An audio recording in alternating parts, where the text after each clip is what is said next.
Esme Nash strolled across the Dartmouth Green, committing each sight, sound, and smell to memory. Set to graduate the next day, she had approached every moment of her last weeks of college with this sense of impending nostalgia.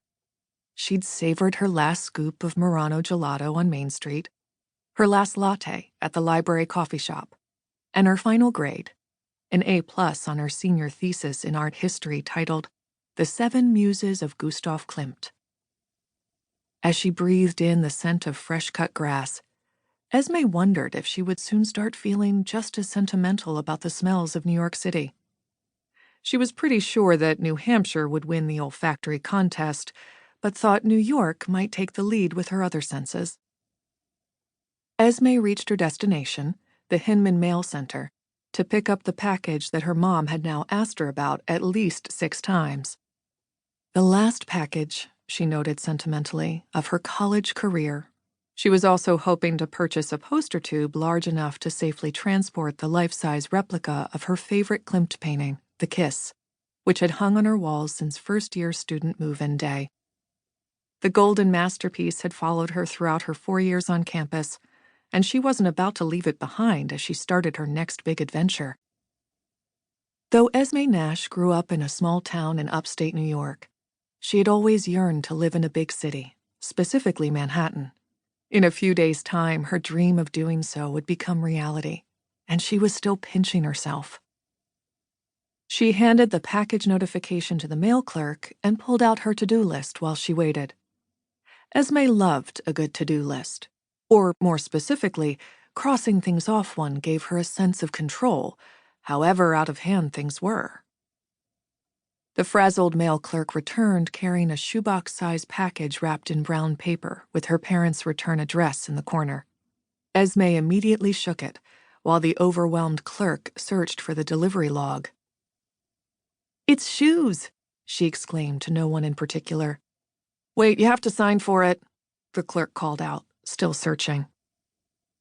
The box most likely contained a pair of Birkenstocks, her practical mother's ideal for walking in graduation. Maybe she had gone with black patent leather straps as opposed to nubuck to mark the grandeur of the occasion, but Esme knew that would likely be the extent of her extravagance.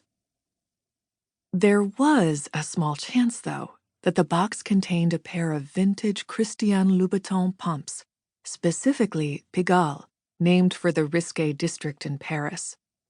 A used pair of the classic red-bottomed shoes were Esme's dream acquisition, and she and her mom had turned searching for them into a never-ending thrift shop treasure hunt. They had spotted a few scuffed and scraped red soles in her size over the years, but Esme was determined not to settle for a single scratch that she had not personally inflicted on their shiny red bottoms. Could her mom have hit the jackpot just in time for her college graduation? "Sign here," the clerk shouted. Everyone was spent by the end of the semester, and this woman was clearly no different. Esme passed on asking for the poster tube. She didn't see any and was not up for waiting around for another search, too anxious to get back to her room and tear open her package. She signed her name, thanked the clerk, and shook her box again. On the way back to her dorm, Esme allowed herself to dream that the box actually contained the sophisticated black patent pointed-toe pumps with the sky-high heels and the trademarked bright red soles. The latter detail was the equivalent of a secret covenant for a future filled with glamour, excitement, and promise. She pictured wearing the shoes after graduation, on the first day of her prized internship at the Hudson Payne Gallery. She imagined standing in them at the day's end, peering out the window, anticipating the arrival of her boyfriend, Liam Beck. From there, they would wander along the narrow downtown streets, holding hands, before ducking into their local haunt for a bite to eat and a glass of Merlot. Liam and Esme had begun concocting their future plans in the earliest weeks of their relationship. Once she discovered that he shared her New York City dreams, Esme fell even harder for the clean-cut, handsome, baseball-playing Alpha Delta from Cape Cod, who she had first imagined to be just a fling. Their vast differences, him at his happiest shotgunning a beer, her at her happiest in the galleries of the Hood, Dartmouth's campus art museum, shrank in comparison to their similar life goals. Never mind that when he kissed her, even after nearly 3 years of dating, her heart still raced.